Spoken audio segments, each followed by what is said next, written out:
So there's a lot going on, and it's awesome because the energy and the authentic, genuine interaction with our players, the legends, our coaches, and our people, our current players, it's priceless.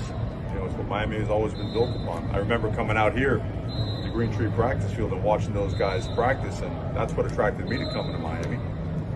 You know, I love the way they work. And so we try to get our guys around work as much as possible so they understand that this thing that we do, this football life, is about work.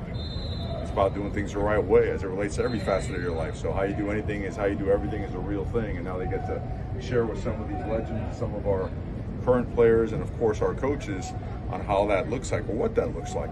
Well, at the same time, we have official visitors here and they'll be joining us. So yeah, Cuban coffee's flowing strong. Best UM teams, which you were on, of course, got players from all over the country. You've cast a wide net so far in recruiting. Do you feel good that you can go into any region and recruit guys all over the country? I feel that we're working to address the things that need to be addressed, right? You know, this is month 7, and you know, there's work to be done, and that's what excited us about coming to Miami, amongst other things.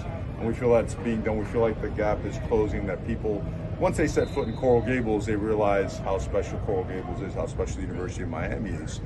And then when they're around guys like this, I mean, let's call it what it is, on that field right there, and a lot of them in the indoor right now, these are the best players in college football, the best players in pro football.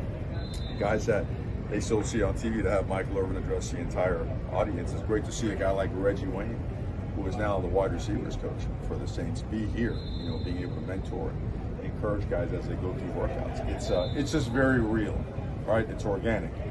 And let's look back at the days when Miami was doing what Miami does. Look at the sideline. You had an extra 40 assistant coaches in the form of Pro Bowlers, right? Hall of Famers. So those are some of the things that we are encouraging and working on to make sure that alumni bond, that brotherhood is there for the world to see, and that it's real. It's no BS.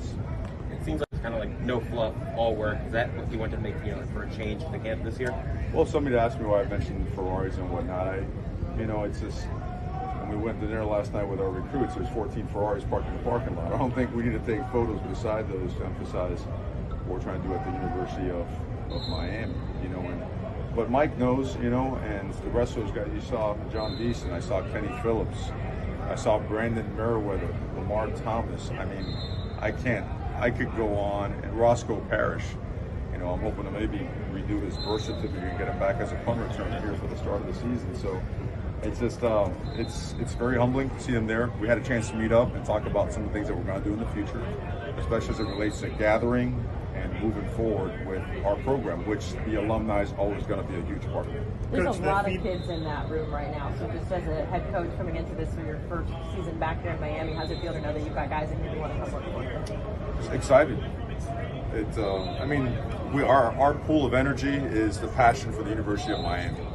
That's not a shallow pool. That's a deep, strong, and real pool. So to see them here, it just further, you know, reaffirms and confirms that the University of Miami is on the right track, because we are working, and our approach is very blue-collar mentality to make sure every day we're just making progress and getting better. But the momentum is strong. We feel it in the form of our players and their training sessions. We feel it in the form of the community, the fan base, certainly recruiting. You know, we feel like a strong wave of momentum coming, hopefully here soon. So all in all, it's just keep putting in work, man. Coach, how's the feedback you're getting from the summer workouts with the current team as you implement that program? The feedback? Yeah. Or what you see. What I see? Yeah. Better be nothing but our very best. It's that simple. It looks a certain way in the summer. You know, people talk about, you know, the price you pay, right? No different than going to a Heat game, right? You pay a certain price, you'll sit up top. If you pay another price, you'll sit on the floor. Well, the off season is analogous to, you know, or that is analogous to what the off season means to football. Pay the price. It's time to do that. There is no fluff about it. It's very demanding. I mean, very demanding. And that's why we had most of our recruits here, and we try to get every single prospect here to watch us work. You've got to be attracted to that. And it's smart work. It's sports science oriented work. It's functional strength work. It's developmental work. There's no substitute for that. And Miami's full throttle on all those things and more as it relates to development from the inside out. You know, that's part of it. The other part, of course, is here, right? How you're developing a guy mentally, psychologically, right? Emotionally, spiritually, socially, all those things. So it all this summer is a monumental step for our program, and our guys thus far have done a great job. Mario's increased since you got here, obviously. Can you put into words, is it sort of surreal that here you are, all these former guys have come back to support you at Legends Camp? Like, what it means to you personally, emotionally, as a person, not just as a coach, to be here to do this? No, it's, again, you can't describe it. You know, I think the moments don't hit you when I see how many gray hairs you have now. It kind of hits me, you know, some more gray hairs in the audience over here. What it is, it's exactly what we felt Miami should be doing and progressing at a certain rate to get to where we want to go. I don't know if that makes sense, but I just, come on, man, we all know what Miami is. Let's not kid ourselves. We just have to get back to work to get to where we want to get to, and people realize that. You know, there's no fluff. We're not head faking anybody. We're putting the truth on the table. Who we've hired, what the investment is in the university, the work our players are doing right now. Those are the steps, right? Some of them are painful. You can't skip them. I get it. I'm good with it. But that's why I'm here. You know I live this. You know I live for the University of Miami.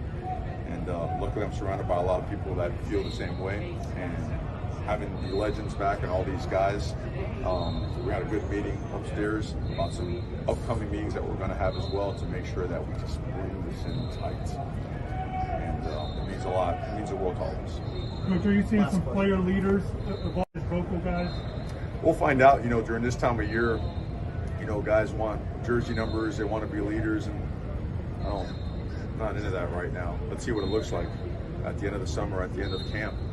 We've had several guys step up.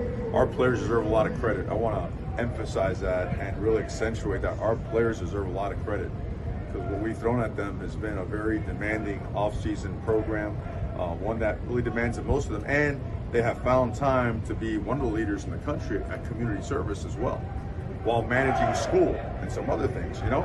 So really proud of them, and they also know the foot's not coming off the gas. You know, there's no let up, right? I mean, you really don't have, my old mentor said, you really don't have many choices. You can either do this or you can do this if you want to be great. Right now we're doing this.